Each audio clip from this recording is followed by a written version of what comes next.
What's up, YouTube world? It's your boy Halucha Lucha, aka Matthew J. Brownlee, and I'm back with another Raw talk. You know what it is? It's Raw, and we're talking about it. I'm gonna do SmackDown Friday, obviously, but I'm going to do what happened last week on SmackDown, plus the week that's gonna happen on SmackDown with the live crowd. Money in the Bank is this Sunday. This is the last time in the almost at the Silverdome, in the Thunderdome, and we're gonna get right into this. Like, comment, subscribe, share, all that good stuff. You know, the handy dandy notebooks right here. I didn't do SmackDown last week because it was a really bad thunderstorm, and they knocked off like all my internet and my stuff like that. Like my TV, I gotta get a new TV. My PS4 doesn't work or anything like that, so I have to get like a whole bunch of new stuff. So, yay me. Raw was pretty decent. You know, of course, I didn't watch the show. I had to watch the highlights. Before I watched, Raw was pretty decent. The last show going in the Thunderdome. We had some cool matches and some cool stories going into Money in the Bank. One of the things that I guess the really only thing I'm not really excited about. I'm kind of excited about it, but what they've been doing I guess it's just been okay. Drew and Jinder, I'm happy for at least Jinder because, you know, he's back in this high profile thing with Drew, because Drew's been 2-time WWE champion by now. He's probably the biggest babyface probably in WWE right now. Definitely on Raw, probably closely followed by maybe Kofi and maybe Riddle. But Jinder pretty much says that he was going to come in, be the bigger man, even though Drew takes in all his opportunities from him. He said he's going to be the bigger man and, you know, give his sword back, and he tried to get him back, but Drew wouldn't come out. He was like, come on, just come out. And so he doesn't come out. He's like in the big screen or something like that. And Jinder pretty much says, oh, look at this, I got a little small sword. Oh, look, my people's dead. I'm so sorry. And Drew was like, funny, that's a replica. This is a real sword. This is my actual sword.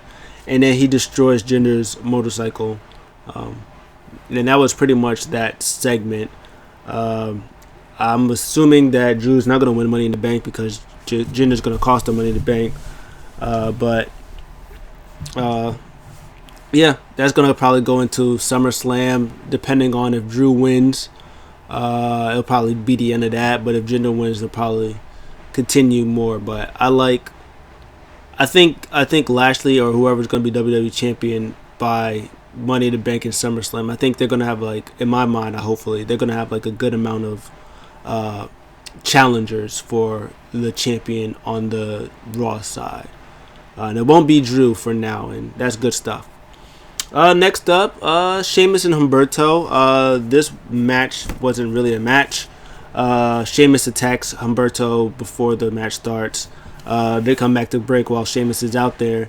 Mustafa Ali and is with Mansoor, and Mustafa's is like, see, trash, and Mansoor follows him. He was saying that he still wants to compete because he's been waiting months, you know, and Sonya and Pierce is like, this is a horrible idea. And Damian Priest is like, yeah, Damian Priest. So they had the match. He went out there, he was stumbling, the bell rang, he stumbled, he got up, pops him in the face with a bro kick. Sheamus wins. He goes out there, he beats him up some more. He's about to like stomp his face in, but Damian Priest comes in and makes the save. So the best part about this is Damian Priest is going to be United States champion sooner rather than later, and we like all of those. They're probably going to do one actual real match between Sheamus and Humberto, and then they're going to probably go maybe Damian, Sheamus at SummerSlam, probably for the US title, which is going to be fantastic. We like those. Next up, AJ versus Ivar and Eric versus Omos. AJ does a promo, and apparently they're title match is now at Money in the Bank, not on Raw, because last week they announced it was on Raw next Monday, and the matches, the individual one-on-one matches, were this Monday that just happened. But now it's at Money in the Bank, which is good for them. That those titles are going to be on the line, because I don't think the SmackDown titles are going to be on the line. So that's good for the Viking Raiders to be on pay-per-view. AJ pretty much apologized, but didn't apologize about calling Vikings like horrible people or whatever he called them or whatever. They came out.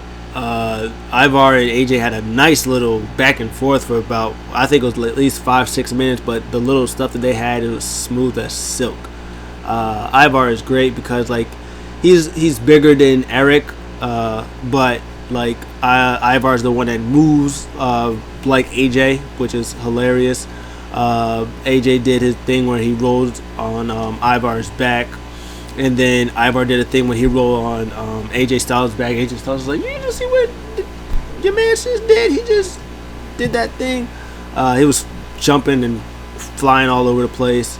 Almost tried to get involved at first, but the referee said no, none of that stuff. Yeah, this was good. I wish this would have went another 5-10 minutes, man. Like, instead of doing that little Sheamus Humberto thing, you could have just cut that out and just like not have that match and just put some more on that match. Man, that would have been fire. But Ivar wins with the thing at on the corner where he goes after you. He like jumps up and he like squishes you.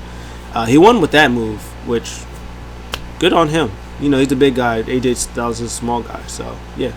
AJ did work on the legs, because he did say that he was going to break his legs, so he did work on the legs a lot.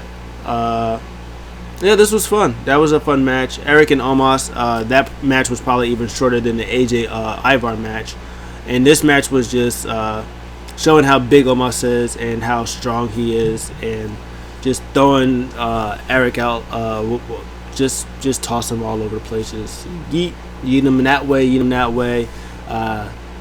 He tried to jump on him. He caught him. AJ said, "Go get him." He's like, "I got him, AJ. I got him." It's great stuff. He's great. And then he sold a little bit for Eric. He sold a little. He didn't jump on his onto his feet or anything, but he did some selling. He was, "Oh, he got me a little bit," but nah, he tossed him. He picked him up, slammed him. 1, 2, 3. Almost beats Eric. Fine enough little match. Good stuff. Next up, I'm going to talk about the women's division. I'm glad they're using the women's division. I think they used all the women in the division. They announced that Natty's going to be in Money in the Bank, which of course they do, because why not? Because she's technically on SmackDown, so you know they just like to give people chances on SmackDown. Personally, I wish they would have did a thing where, especially since she lost last week in the tag match, she's the one that got pinned by Tegan Knox, Shotzi Blackheart. I think she got pinned by Shotzi. And then lost again tonight to Rhea. I would have liked for her to be like if they would have came on SmackDown, and then what's her face, Sonya would have been like, "Hey, I'm going to announce the next opponent or the next competitor at Money in the Bank. It's Natalya, one half of the SmackDown Women's Champion. She was in Money in the Bank. She's a 2-time Women's Champion, Divas Champion, all of the good stuff. Or 1-time SmackDown Champion, Divas Champion, all that good stuff." And then Shotzi and Tegan come out, and then Shotzi was like, "Hey, like, why does she deserve to be in? Why can't I be in?" He's like, "I'm the one that pinned her last week on SmackDown. Quickly, might I add. She just lost to Rhea. What gives her the right? Like, how about I face her tonight, and the winner goes to qualify for Money in the Bank, and then Natalya wins." And you know that would have been something that I would have, but they didn't do that. So it is what it is. Natalya's in it. Good for her. I'm a little curious about this Raw Women's division because they got because after Rhea and Charlotte are done, whoever wins, please be Rhea. It should honestly be Rhea. It probably won't be Rhea, but it should be Rhea. After them, they have Nikki Cross, who's the superhero in training. She's fantastic. Asuka obviously is fantastic. Alexa Bliss, fantastic. Naomi, fantastic. Doudrop, she's great. Eva Marie, she's there. She's chilling. She's doing her thing. Nia and Shayna, they're all great options for Rhea after Money in the Bank, I think. They had a fatal 4-way with AJ, with Nikki, Asuka, Alexa, and Naomi. Alexa was doing her Playhouse thing, and she was excited to be with her besties in the match tonight, and then she's gonna have the match at Money in the Bank. And then they panned out, and Eva Marie's there, and she was like, "Hi, you not gonna introduce us?" And she was like, "Oh yeah, I kind of forgot you were there. Yeah, this is Eva Marie, and hey, Doudrop." And she was like, "I like that name, Doudrop. It's such a nice name, Doudrop." And then she asked her if her first, if she can describe being at Raw in one word in her first week or first time being at Raw, what would it be? She was about to answer, and then Eva was like, "Evolution," because I got her here, me. And then she pretty much downplayed Nikki, and then left. And then Doudrop was like, "Oh, I'm sorry, it's good to see you." And then she left, and then she was like, Doudrop, or Eva, you're so stupid. Then they had the match, and it was good stuff. And then Eva Marie and Doudrop came out, and then Alexa just kind of walked past Doudrop, and then went towards Eva Marie. So that, don't make me get my big girl. And the big girl got her. My girl Doudrop, I love her to death. She picks her up, and then she throws her over the barricade, and then we never see Alexa Bliss again. We just never saw her again. But the fatal triple threat way match with them, it was pretty good stuff. It's always good to see Nikki, Asuka, and Naomi wrestle. That's always good stuff to see them. They had a lot of good counters and stuff in there, especially toward the end. Naomi's fantastic. Asuka is Asuka. She's always the best. Hopefully she goes to SmackDown after SummerSlam's draft, because she really has nothing left to do on Raw. So hopefully she goes to SmackDown. But her and Naomi killed it. Nikki Cross gets the win after her and Asuka had this back and forth type thing where she was trying to pin her, but she was trying to do some moves on her, and then she got this cool super cradle thing on her for the win. So that was all good stuff. And on the other side, Natalya and Rhea had a good match, because Natalya and Rhea are very, very good at wrestling. Natalya, as she said, maybe on the show, she's the gatekeeper. She's kind of pretty much Dolph Ziggler. You want a good wrestling match, but you want somebody to go over. You go over Dolph Ziggler and have a good match, and you go over Natalya and have a good match. But it's always good to see Natalya wrestle. She's so good, but she never really gets to show off how good she is like that. And I'm glad they got to give her at least 10 minutes, 10 to 15 minutes to show how fantastic of a wrestler she really is. Chain wrestling is her thing, and she's really, really good at it. After Rhea wins with the Riptide, because of course she's going to win, because she's Rhea Ripley, she's the champion. Charlotte came out, boom, boot to the face, hit her with the thing on the arm, her leg stuff, hit her with the figure 4, and she says, "I champion." She might be low key. I ain't gonna hold you. She might end up being champion. If she does be champion, I suspect somebody to cash in on her. But yeah, that's gonna be good stuff. I'm kind of curious to see who's gonna win. I assume that Carmella is going to lose to my girl Bianca Belair. She's definitely going to lose to her, so I assume that Carmella is going to get back in the Money in the Bank. So you got Nikki, Alexa, Asuka, Naomi, probably Carmella, Liv Morgan, Natalya, Trinidad. Man, I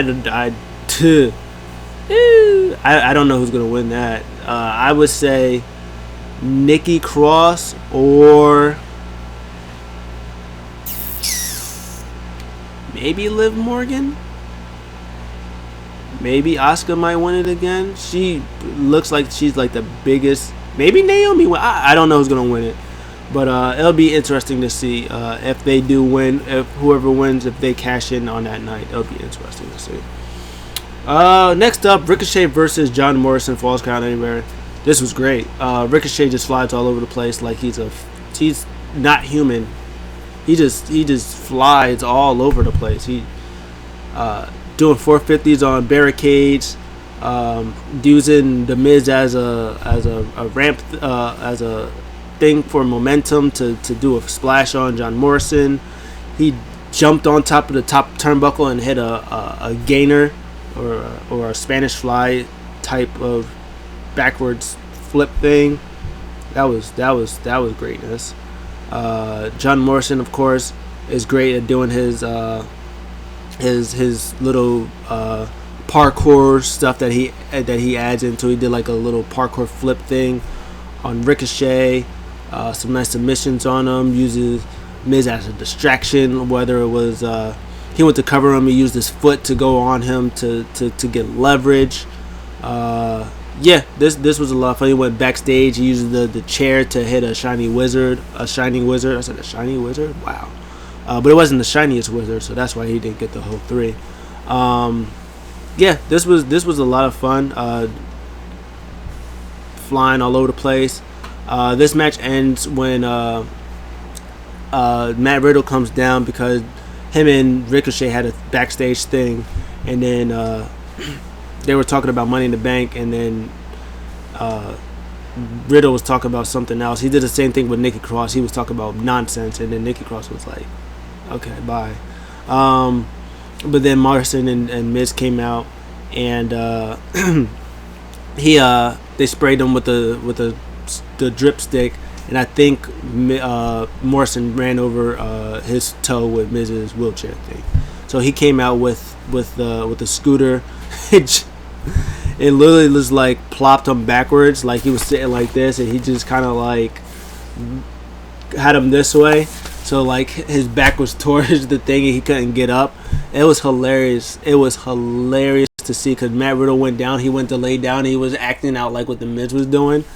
Funny. Morrison did like a nice neck breaker spot too on like the apron. Like that looked nasty. That was great. But yeah, in the end,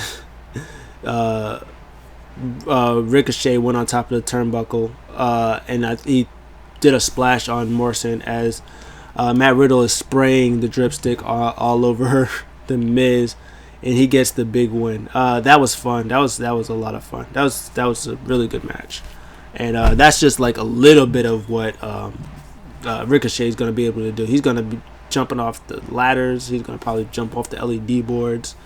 Oh, it's going to be great. It's going to be great. Finally, the last thing that happened was Bobby Lashley went one-on-one with Xavier Woods, which was kind of ironic because that's what opened the show. This was good stuff. Xavier Woods wins via roll-up, but that's good stuff. Bobby Lashley sold like a champ for Xavier Woods, and that's good. That's always good. Xavier Woods has been doing fantastic work since this Riddle stuff. He's been putting on bangers, and I'm pretty sure this was just that nod to Woods, like, hey, you've been killing it. We'll get you this victory that you deserve, and I think that was his reward, And I don't really mind this because this goes back to Kofi Kingston. His whole thing is Bobby Lashley was good. He was a dominant champion, but now he's getting soft. Like, I beat him. He almost lost to Woods in the Hell in a Cell match. He almost lost to Drew, but it was only because of MVP. He got pinned by Drew in like the tag match before. He's saying that he's been with all these women and partying and doing all this stuff, and is losing his focus. And with this win, the surprise win by Woods, like, it further proves Kofi's point that he's gone soft. He's losing it. He used to be dominant, but now he's not. And they do. So he wins with a roll up. Bobby Lashley was tearing Xavier Woods a new one. Like, he slams him, hits him with spears. He's throwing him outside the turnbuckle, but he's out there looking at the ladies, smiling at the ladies, doing posing, being him. Being this thing that MVP wants him to be.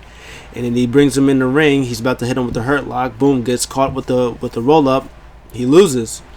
And they celebrate. They talk to Lucha House Party about their win. And they tell them about their win last week against the T-Bar and Mace. Congratulate, hopes that Kofi wins. And they talk about Woods' win. And again, his point that he's been slacking. And he's saying that MVP has invited Bobby Lashley back for MVP Lounge, and then they get to the lounge. I guess MVP told the ladies, hey, make him happy and stuff like that. He comes out finally after a couple of tries. He looked like he just went to the bar and had a couple of drinks and then lost everything. And he tried to tell him, hey, what's good, champ? And gets the ladies to try to go get him, and MVP is like, or Bill Lashley, ladies, don't touch me. I need to talk to MVP alone. And he pretty much exactly said, hey, Kofi Kingston was right. He said, I used to think like that he was just talking all that stuff, but he's right. I got his thoughts. He's like, I lost to Xavier Woods. I should have stacked him and Kofi Kingston. I should have been Roman Reigns and stacked their bodies on top of each other, broken in a heap. But instead, I'm out here losing matches. He said the BS is over. He's like, hey, I appreciate what you do, but it's back to business. No more ladies, no more games, no more champagne.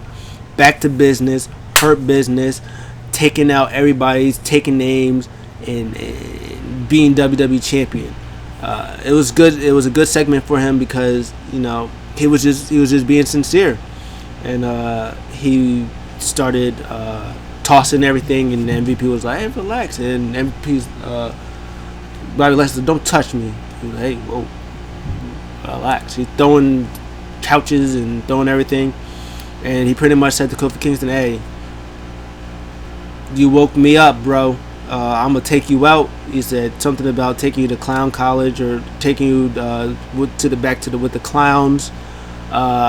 He said clowns are dead, and so will you be when I'm done with you at Money in the Bank. Something like that in that area.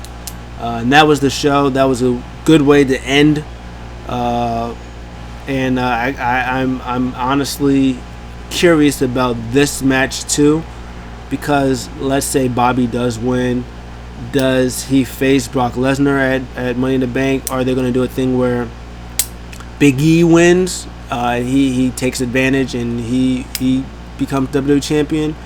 I think besides Ricochet and John Morrison, any of them really has a big chance to be champion, like to win a briefcase. I think they all have a better chance of beating Bobby. I think the only person who has an actual chance to beating Roman that could be credible is either Seth Rollins, because he's done it before, or Kevin Owens, maybe. But it's going to be interesting to see what happens, man. I'm looking forward to it. There could be a lot of interesting things to happen at Money in the Bank, and I'm excited for it. That was the show. I think the show is pretty solid for a Monday Night Raw. Going into the crowds, what did you guys think? Did you like it? Did you not like it? Let me know in the comments below. I'll see you guys in the next one. I'm out.